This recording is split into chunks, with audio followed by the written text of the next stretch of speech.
Ben sana inanıyorum. Helen inanıyor Binnet'e. Biliyorum. Helen'in anasını biliyorum. O Yunan kız Esme'nin bebeğiyse Sen misin emin olmam lazım. DNA testi yapar mısınız? Vereceğim kızın anasını size. Sen biliyor musun annemi? Biliyorum. Ne? Tartışacak Herkes- bu Deniz dizisi yeni bölümünde neler olacak? Öncelikle gerçekler ortaya çıksın. Oruç eline ihanet etmesin diyorsanız videomuzu beğenin, sayımızı görelim. Taşacak bu Deniz dizisi yeni bölümünde Oruç Elina'nın annesini açıklamak üzere, fakat maalesef ki gerçekleri açıklayamayacak. Elina'nın yanına getireceği kadın bir başka kadın olacak. Maalesef ki bu sefer Oruç hepimizi hayal kırıklığına uğratacak. Yani Oruç hepimize ters köşe yaptıracak. Elena ise bir sıra yanlış kişiyi annesi olarak bilecek ama gerçekler ortaya çıkınca Elena Oruç'u kolay kolay affetmeyecek. Esma ise bu işin peşini bırakmayacak. Gerçeklere ulaşacak ve bir kişi inatçı Esma olacak. Peki dizimizde başka neler olacak? Yeni bölümün ardından yayınlanan fragmanlar 6. bölümün merakla zirvesine ulaştı. Elena'nın Mağazayı annesinin yıkarım. arama Razı mısın? yolculuğu ise Esma'nın buradaki Yıkın! öğrenmesiyle hikayeye Ya vallahi yeni delireceğim bak, döneme vuracağım kendimi kaban getiriyor. yukarı dağlara Bu bak. Sen de pek analizden meraklısın. Yeni bölümde neler olacağını fragman ipuçlarından yola çıkarak inceleyeceğiz arkadaşlar. Hemen geçelim karakterlere, karakter gelişmelerini ele alacağımız ve ilerleyen olaylara dair tahminlerimizi paylaşacağız. Dizimizin temposu hızlanırken izleyicileri bekleyen duygusal fırtınaları da tartışacağız. Şimdi 6. bölümde neler olabileceğini detaylıca analiz edelim. Elena'nın annesi Esma mı yoksa başka bir fırtına ailesi mi? Fragmandaki replik Esma'nın ağzından çıkıyor gibi duruyor. Esma gençliğinde Adil'le yaşadığı aşkın meyvesi olarak bir bebek doğurmuş ve zor şartlar nedeniyle onu vermek zorunda kalmış olabilir. Karadeniz'in zorlu coğrafyasında aile husumeti yüzünden bu sırlar yıllarca saklanmıştır. Esma keçileri korurken Elena'nın arayışını öğrenince vicdan azabı çekecek.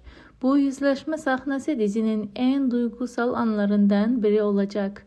Elena annesini bulduğunda ilk tepkisi şaşkınlık ve öfke karışımı olabilir.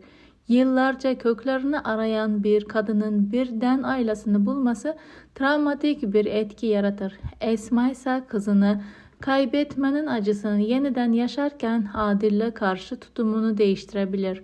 Bu sır Adil'i de etkileyecek. Çünkü Elena onun kızıysa aile dinamikleri tamamen alt üst olacak. Adil'in karakter gelişimine bakarak yeni bölümde daha da sertleşmesini bekliyoruz. Geçtiğimiz bölümde Elena'nın onu terk etmesi gibi hissetmesi Adil'in yalnızlığını derinleştirdi. Kocari adaletiyle tanınan bu asil lider şimdi fırtınalara karşı savaşıyor. Şerif'in zehirlenme planı öğrenirse doğrudan mücadele eder. Belki köylüleri toplayıp fırtına arazisine baskın yapar. Adil'in içinde 17 yaşındaki aşk delikanlı hala canlı. Esma ile omuz omuza keçileri kurtarma mücadelesi bu delikanlıyı yeniden uyandırabilir. Fragmanda Adil'in Elena için endişeli bakışları var. İstanbul'a gidip onu aramaya kalkabilir. Bu yolculukta Oruç'la çatışmaları kaçınılmaz. Oruç Elena'ya yakınlaşırken Adil'in kıskançlığı patlak verir. Adil'in Esma'ya res çekmesi de devam edecek. Pansiyonu yıkmak yetmedi, şimdi tüm fırtınayı hedef alıyor. Bu hamleler Adil'in anti kahraman konumuna getiriyor. İzleyiciyi ikileme düşürüyor. Esma Fırtına ise yeni bölümde kilit karakter olacak. Güçlü bir kadın olarak tasvir ediliyor. Keçi zehirlenmesine karşı direnişi onu kahraman yapıyor. Elena'nın annesi olduğunu öğrenmesiyle annelik içgüdüleri devreye girer. Esma yıllarca kızını kaybetmenin yasını tutmuş. Belki de Adil'e olan nefreti bu acıyla beslemiş. Yüzleşme sahnesinde gözyaşları içinde Elena'ya sarılır.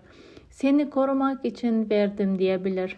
Bu itiraf Şeref'i de kızdırır. Çünkü aile sırrı açığa çıkarsa fırtına otoritesi sarsılacak.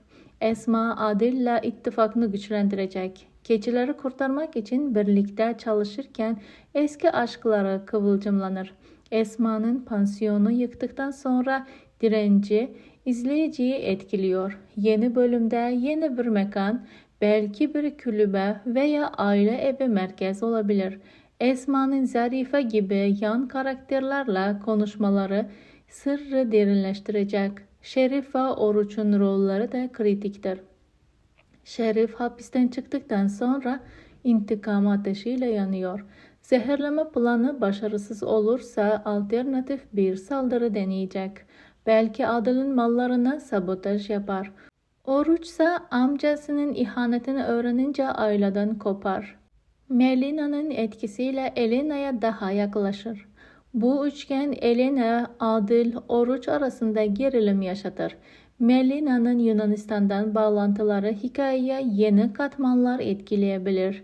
Belki Elena'nın satışını organize eden bir ağ ortaya çıkabilir. Dizinin temalarına değinirsek Karadeniz kültürü, aile bağları ve doğa mücadelesi ön plandadır. Yeni bölümde keçi zehirlenmesi Karadeniz'in ekolojik sorunlarını simgeliyor. İzleyici düşündüren bir metafordur. Aşk ve nefret arasındaki ince çizgi Adil-Esma ilişkisinde belirginleşiyor. Elena'nın arayışı ise kimlik ve kök sorgulamasını getiriyor. Fragman bu temaları hızlı tempoyla işliyor. Reytingleri artıracak. Tahminlere geçelim. Yani yeni bölümde Elena ile Esma'nın kavuşmasıyla başlayabilir. Duygusal bir sahne sonrası Şerif'in zehirleme girişimi patlak verir. Adil ve Esma köylüleri organize edip keçileri kurtarır. Bu işbirliği sırasında Adil Esma'ya eski günleri hatırlatır. Bir öpücük anı da aniden gelebilir. Elena Adil'e babası olduğunu öğrenir mi? Henüz erken derim. Sezon ortasına saklarlar bu sırrı ya da sezon sonu bu sırrı öğrenmesiyle bitebilir. Oruç Şerif'e karşı döner, amcasına hesap sorar ve bu çatışma bir kavgaya dönüşebilir. Melina'nın sırrı daha da açılır belki de. Elena'nın satışında Adil'in ailesinin parmağı vardır. Bu olay nefret dönüşünü kırar. Köylülerin Adil'e desteği artar. Fırtına ailesi dağılma noktasına gelir. Bölüm sonu ise ters köşesi olarak Şerif'in Adil'e silah çekmesi olabilir. Elena'nın İstanbul dönüşüyle yeni bir sır bomba gibi patlar. Bu tahminler fragman ipuçlarından ve dizimizin ritminden yola çıkıyor.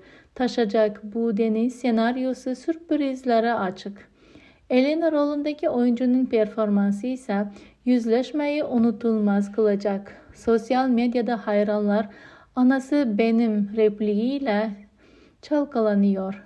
X'te binlerce yorumlar var. Bazıları Esma'nın annesi olduğunu hemen kabul eder. Diğerleri ise ters köşe bekler. Reytingler son bölümde zirve yaptı. Yeni bölümde rekor kıracak. Karakter analizini derinleştirelim.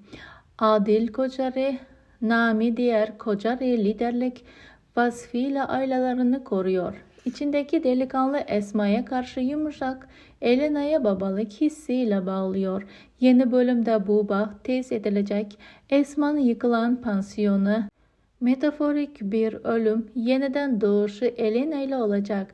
Şerif'in planı başarısız olursa yine bir başka hamle yapabilir. Peki arkadaşlar, sizce Oruç ve Elena aşkı ne zaman başlayacak? Fikirlerinizi yorumlar kısmında bizlerle paylaşmayı ve kanalımıza abone olmayı unutmayın.